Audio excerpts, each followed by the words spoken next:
naman akalain na hindi ko rin inaasahan.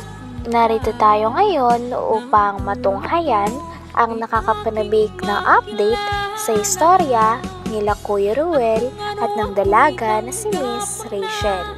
Oh, my angel, angel, baby, angel. Mr. Cupido, ako na may tulungan mo. Ikaw nga ba si Mr. Right? Ikaw nga ba love of my life? Bakit di na lang tutuhanin ang lahat? Sa pagpapatuloy ng ating istorya ay nakatadhana nga na magkita si Kuya Ruel and Miss Rachel noong araw na iyon. At in-interview muna ni Kalinga Prab si Kuya Ruel habang wala pa si Miss Rachel.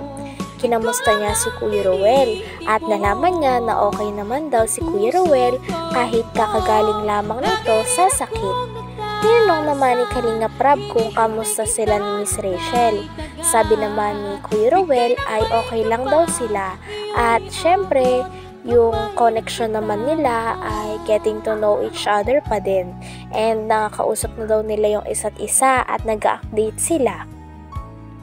Sabi din naman ni Kuya Ruel dito ay gusto niya daw i-address ang mga nagbabash kay Miss Rachel sapagkat sobra-sobra daw talaga ang pangbabash kay Miss Rachel at lalo na't hindi ito tama sapagkat wala pa sa tamang edad si Miss Rachel. Sabi pa nga ni Kuya Ruel ay nais niya daw talagang gumawa ng mga malalaking aksyon na kapag hindi pa ito nahinto. Nagtanong naman si Kuya Rab kung ano daw ba ang status nila ni Miss Rachel.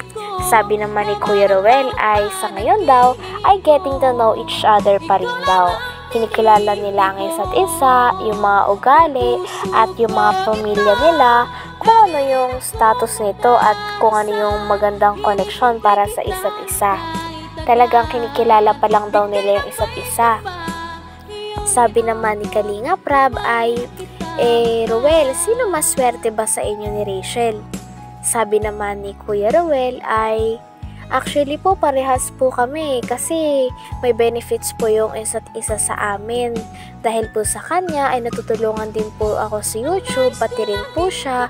At dahil din po sa kanya ay natutulungan din niya po ako. Kumbaga po nagtutulungan po kaming dalawa. At napakalaking tulong po ng dalawa para sa amin sa isa't isa. Kasi napapasaya din po namin yung isa't isa, ganun po. Basta parehas lang po. Oh, my angel, angel, baby, angel. Mr. Cupido, ako na may tulungan mo. Ikaw nga ba si Mr. Right? Ikaw nga ba love of my life? Bakit di na lang tutuhanin ang lahat?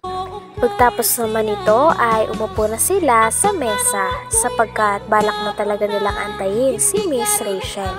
Ngunit nagtaka sila sapagkat isang oras na ang nakakaraan tsaka lamang dumating si Miss Rachel. Grabe ang pag-aantay ni Kuya Ruel sa kanya.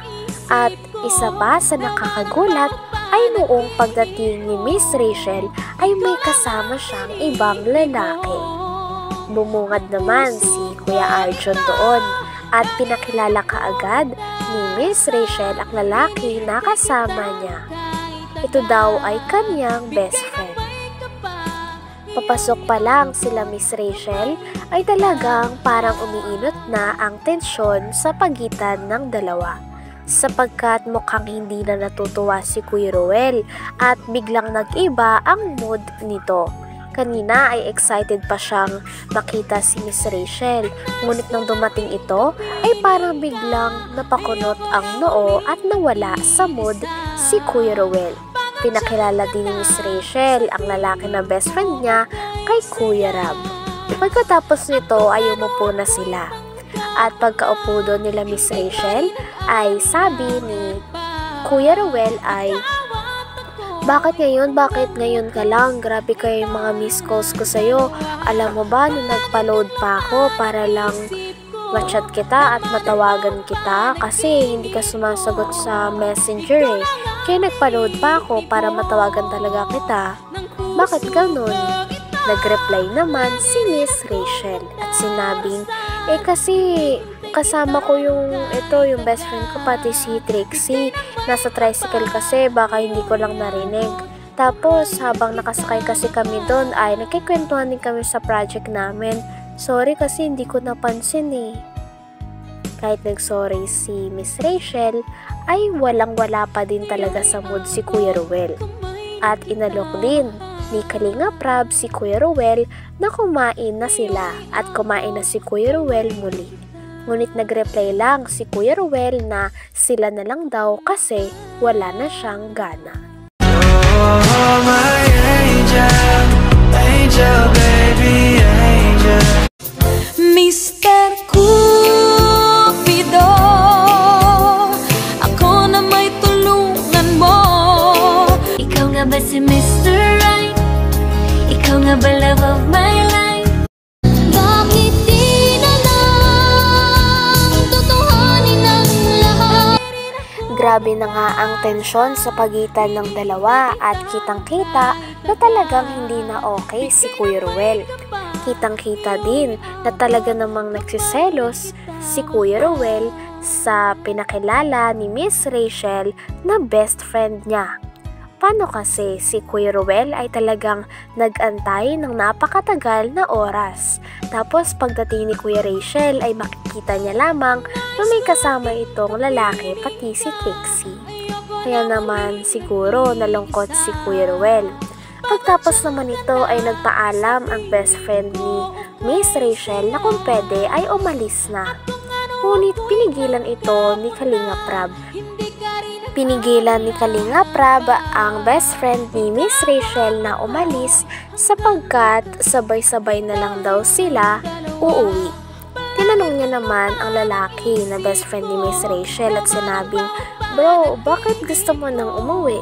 Nag-reply naman ang best friend ni Miss Rachel at sinabing, "Parang grabe na rin po kasi ang intense na po dito ng environment, parang sobrang intense na ng mga nangyayari." Natawa naman si Kalinga Prab at sinabing, "Okay lang yan, may mga misunderstanding lang and alam ko naman na talagang babalik din yung dalawang yan at magbabati din." Uy, dyan na pala sila Rachel, oh.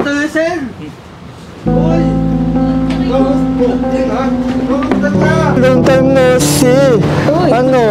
Sino yung guwaong kasama mo? Best friend ko, Ay, hello. si Patrick. Si Patrick. Artistahin na. Patrick si Arjun. Arjun si Patrick. Kaibigan ko ni Rachel. Katulad nila rin ako, kaibigan niya. Oy, Rachel, ano na? Kumusta? Okay lang. Kayo, Si King of the Night to, ah. Ay. King of the Night, Trixie. Rabo na kayo. Pero, Kain kayong pizza. Let's go. Wala kayo. Hi. Si Patrick nga pala, Roel. best friend ko. Patrick si Roel. Roel si Patrick. kaya pala hindi ka sumasagot. Nakailang tawag ako. Nagtawag ko? Paki-check na. Kanina pa ako tumatawag. Ano, di ko napansin. Kasi Andun ba nagbabiyahe ako sa ka. bahay? Kasi nga nagbabiyahe kami. Kanina pa nga ako nag-chat, hindi pa tayo papunta dito. Tumatawag ba ako, nagpa-load pa ako kanina para tawagan ka. Kasi yung messenger mo out of coverage. Di, sino nagsundo sa'yo kanina? Hindi ko napapansin. Sino kasama mo? Silang dalawa, si Trixie tsaka Ano mo si King of the Night? best friend ko po. Hindi. Nag-ano lang, nag-uusap lang. Best friend mo? Best friend ko po. Ano to eh, supporter to eh. Nanonood to ng mga video natin. Po, lagi ko naman.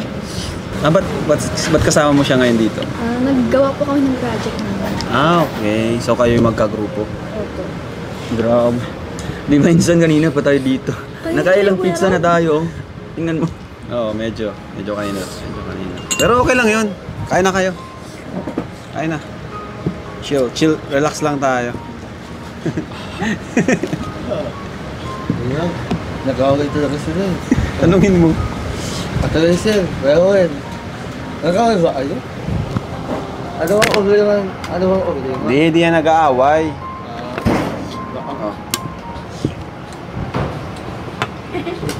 Bro. Trixie. Saan yung plato ni Trixie? Ano, Rachel? Kumusta? Okay lang po. Okay lang. Kumusta naman yung yung channel mo, Rachel? Hindi pa po siya. Hindi pa okay yung channel. Hindi. Hindi pa okay. Di pa okay. Patulong ko kay Patulong ko kay Insan. Busy naman po siya.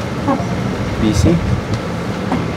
Sa tingin ko naman maintindihan naman niya kapag ka lang, sabi sa kanya. Ayos lang kayo. Ayos lang, Insan.